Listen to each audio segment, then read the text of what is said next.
Hey guys, and welcome back to another new video. So in today's video I'm going to show you how to use quick find in Notion. So simply open your Notion app,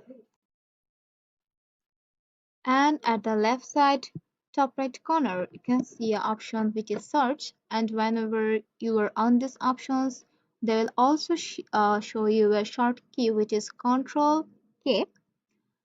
You can also use this command and simply tap on the search bar option.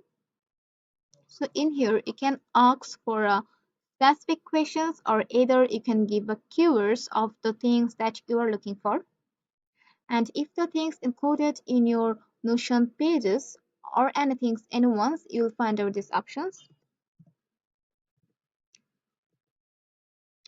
As you can see, whenever I just give the two or three keywords, they are showing me these options because this option is available on Notion pages. So you can simply tap on these options,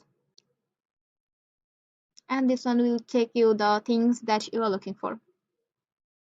So that's pretty simple to search in Notion, and this one will save you a lot of times, and it's a quick way how to find anything in your Notion pages. So that's all for today's video. Hope this video find you helpful, and don't forget to like and subscribe this channel for more tips and tricks.